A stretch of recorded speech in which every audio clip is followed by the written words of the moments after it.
to Manifest on Purpose. My name is Kimberly Williams. I am a mindset consultant specializing in manifestation. I help you align your mindset with the things that you desire in your life to help you manifest in your life. So what are you waiting for? Come on, let's go. Let's manifest on purpose.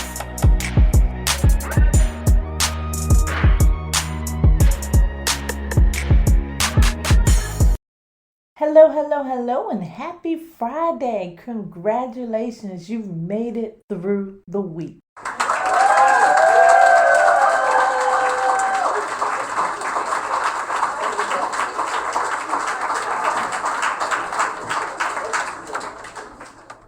See, I told you would. Welcome to the Manifest on Purpose Mindset Show, conversation number 33. Today, you're going to find out what experience made me take energetic and spiritual protection more seriously. I am your host, Kimberly Williams. I help you align your mindset with the things you want in your life so that you can manifest the best version of yourself. I just cannot move on without expressing my gratitude. Thank you so much for being a part of the Manifest on Purpose Mindset community. Thank you for showing up to listen to these conversations and take in the knowledge and wisdom. Thank you so much for sharing that with your family and friends. And thank you for subscribing here and on the website at manifestonpurpose.net. The God in me loves the God in you. From the beginning of time, humanity has had to protect themselves physically, mentally, energetically, or spiritually. In today's conversation, I will focus on energetic and spiritual protection. By the age of 10, I was taught about the need for energetic and spiritual protection. There I was, sitting on the front pew of the Pentecostal church that I was visiting with my family. The pastor was praying for people by the laying of hands. I was watching those adults being, as I was told, filled with the Spirit of God. Just as things were getting good, myself and all the other children that were on the front pew was immediately instructed to leave our seats at the front of the church and rush straight to the back. Don't peek, they said, but we all were anyway. No one even noticed. The church was so filled with commotion. Some was dancing, some were crying, and some were falling down to the floor. I became curious. I wanted to know why all of the children were rushed to the back of the church. I asked the lady that came to check on us. She informed me that the pastor was casting a demon out of the lady he was praying for. She went on to explain that children were considered to be weaker vessels, and when the demons were cast out of one vessel, it was seeking another one. The act of moving the children to the back of the room was a form of protection. This wasn't the last time I've experienced an exorcism in this way. However, it wasn't until I was an adult that I realized really how necessary protection is. I was staying the night with a close friend. As it started to get late, I got tired and decided to go to get some rest. All of the children were in a separate room and were supposed to be getting to sleep themselves, but they decided to play instead. I could hear the youngest playing, and I decided to call out to him to stop playing and go to sleep. It happened right after that. I felt something jump on me. No, I wasn't asleep. It sort of felt like sleep paralysis, but the strange thing about this experience is that I wasn't asleep. I was wide awake. I remembered during that moment what I was told as a child. As a child, I was told to call on the name of God when something of that nature happened to me. I decided to try this in my frightened state. After a few times of trying, I felt whatever it was snatch away from me. I felt it pull off me. It felt like it was holding on to my arm. Let's just say it was hard for me to get to sleep that night. One, because of the fear that I experienced, and two, trying to figure out what attacked me. I felt the pain in my arm even on the next day. As soon as I got up in the morning, I shared the story with the owner of the home. She confirmed to me that strange events, such as that one, has happened there often. I was thinking, fine time to tell me. She gave me permission to cleanse the home. I did so by using frankincense and myrrh, which is a very powerful energetic resin. After that frightening experience, I took spiritual and energetic protection more seriously. Before we move on, I will use energetic protection to represent spiritual protection also. I refer to energetic protection as the protection of things not visible to the physical eye. This includes a wide range of things that can include anything from negative thought forms to an unseen force like an entity. I'm not here to argue whether negative energy exists. I know from personal accounts that it does. It has to, if positive energy exists. According to universal laws, everything has an opposite. Energy is no different. It's included, and it is important that you protect yourself. I talked about in the last conversation how energy can be transferred. Let's talk about ways you can protect yourself from unseen negative energy in your space. The space I am referring to is your sacred space. This can be your home. Your home should be your sanctuary, and it should be a space of peace and relaxation. It is anywhere that you consider to be your sanctuary. The best defense is offense. The first way to protect your personal space is to maintain peace. Make your environment peaceful. That starts within. Find peace within yourself, and it will spread in your personal environment and in your personal sacred space. Improve your own thinking first. Focus on your media intake. What programs are you watching on television? What are you listening to? What types of conversations are you having? It's important.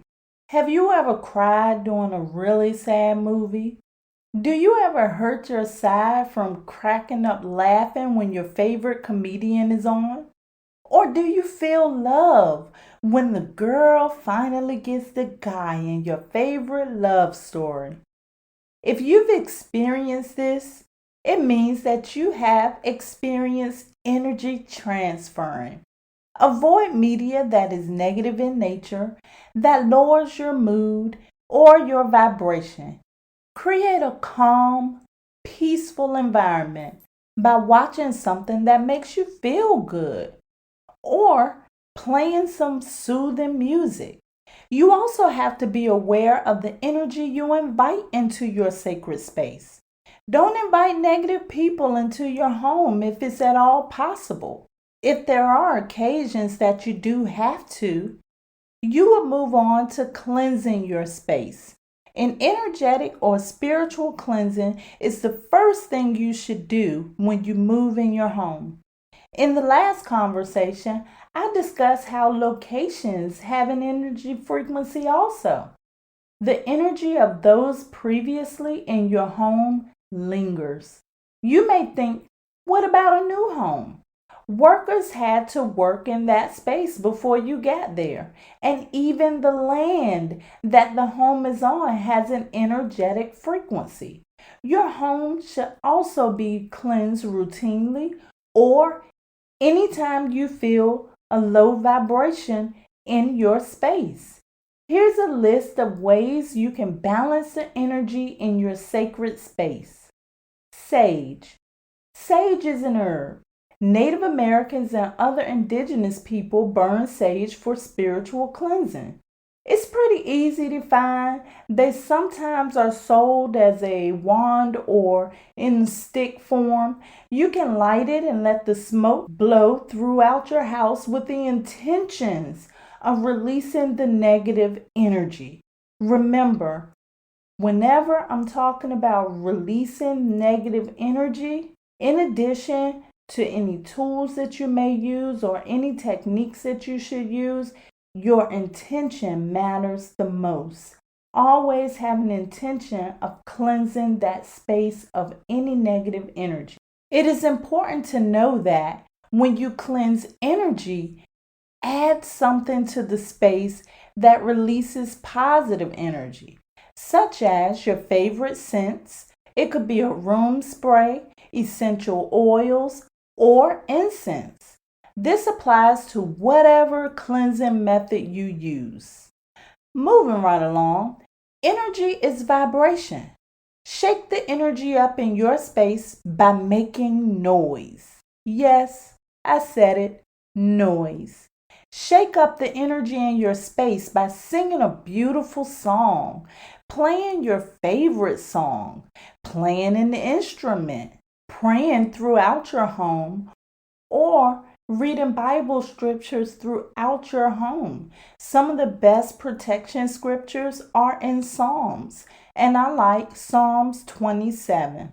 And you can even simply go around your home clapping your hands to break up that stale energy. Crystals also have their unique energetic frequency. You can research crystals to see which ones help you balance energy. Some of my favorites are black shungite, tiger's eye, black tourmaline, obsidian, and citrine. Place some of these stones throughout your space. You can also burn incense resin. My favorite is copal, but you can also use pine, frankincense, myrrh, amber, or dragon's blood, to name a few. You can use protection symbols as art.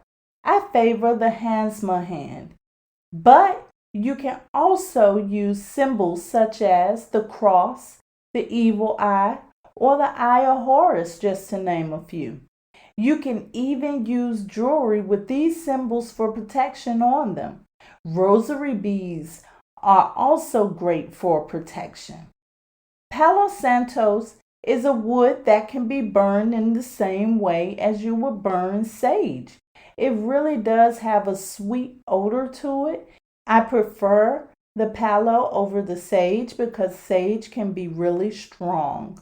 This last way to cleanse your space is so simple that most people miss it. Declutter. Get rid of the things that do not serve a purpose in your sacred space. Everything holds energy. Since the beginning, mankind has had to protect itself physically, mentally, energetic, and spiritually. That has not, and I suspect will not change. Energetic protection is protecting your energy from another energy or forces that you cannot see physically. In order to maintain peace in your sanctuary or your sacred space, you must energetically protect it. I found this necessary on my own journey, and hopefully the tips here today can help you do the same thing. It starts with you and your intentions to maintain energetic balance in your sacred space. I love you to life. This is how you manifest on purpose. Let's prepare for today's meditation. If you are driving, please do not attempt this now. Please download it and save it for later. If you are not driving, please find a comfortable location, your sacred space, the space where you can relax and focus on your breathing. Today's meditation focus is to raise the energetic frequency in your sacred space.